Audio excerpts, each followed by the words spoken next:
என் அன்புள்ளங்களுக்கு வணக்கம்.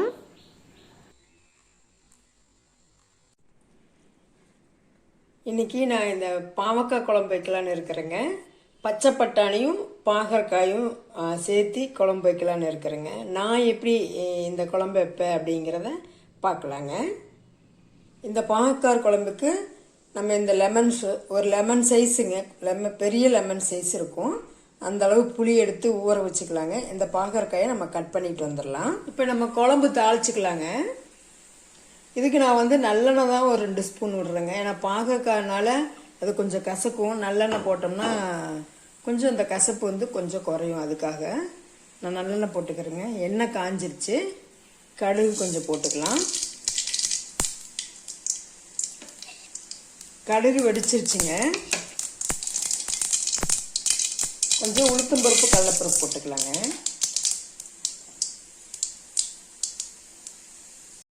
தக்காளி வதங்கிறதுக்காக கொஞ்சம் உப்பு போட்டுக்கலாங்க. ஏன்னா அப்போ தான் தக்காளி டக்குன்னு வதங்கும். நல்லா வதக்கிக்கலாங்க. நல்லா இந்த அளவுக்கு தக்காளி வதக்கிக்குங்க. இல்லைங்க புளி அதிகமாக யூஸ் பண்ண மாட்டோம் அப்படின்னு சொல்கிறவங்க தக்காளி கூட இன்னும் ஒரு 2 தக்காளி சேர்த்தி போட்டுக்கலாங்க. இப்போ நம்ம பாகக்காயை போட்டு நல்லா வதக்கிக்கலாங்க. பாகற்காய் இந்த அளவுக்கு நல்லா வதங்கினதுக்கப்புறம் இந்த பட்டாணியும் போட்டு வதக்கிடலாங்க. நம்ம முதல்ல தக்காளி வதங்கதான் உப்பு போட்டோம். இப்போ இந்த பட்டாணியும் பாகற்காயும் சேர்ந்து இது ரெண்டுக்கும் சேர்த்து கொஞ்சம் தண்ணி ஊற்றி நம்ம 1 ஸ்பூன் வீட்டில் அரைச்ச மிளகாய் பொடிங்க அது போட்டுக்கிறோம். அப்புறம் 1 ஸ்பூன் கொத்தமல்லி தூள், அப்புறம் மஞ்சள் பொடி ஒரு 1/2 டீஸ்பூன் போட்டுக்கிறேங்க. இது நம்ம நல்லா போட்டு இது கொஞ்சம் நேரம் வேக விட்டுறலாங்க. இப்போ இந்த குழம்புக்கு ஒரு 1/2 மூடி தேங்காய் வச்சுருக்கிறேங்க.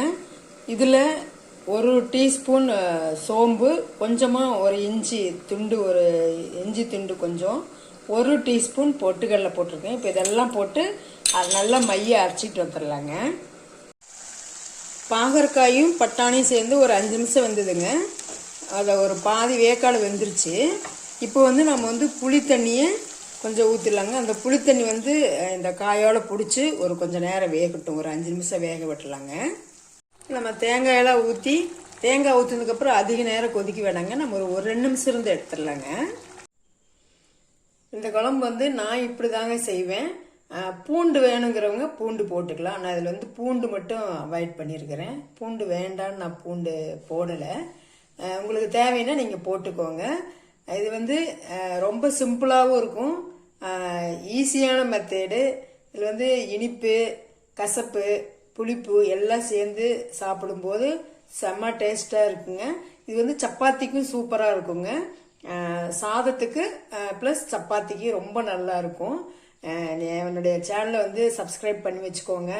இந்த மாதிரி நான் உங்களுக்கு சூப்பரான டிஷ் எல்லாம் உங்களுக்கு சேர்றதுக்கு பண்ணி வச்சுக்கோங்க, சப்ஸ்கிரைப் பண்ணி வச்சுக்கோங்க.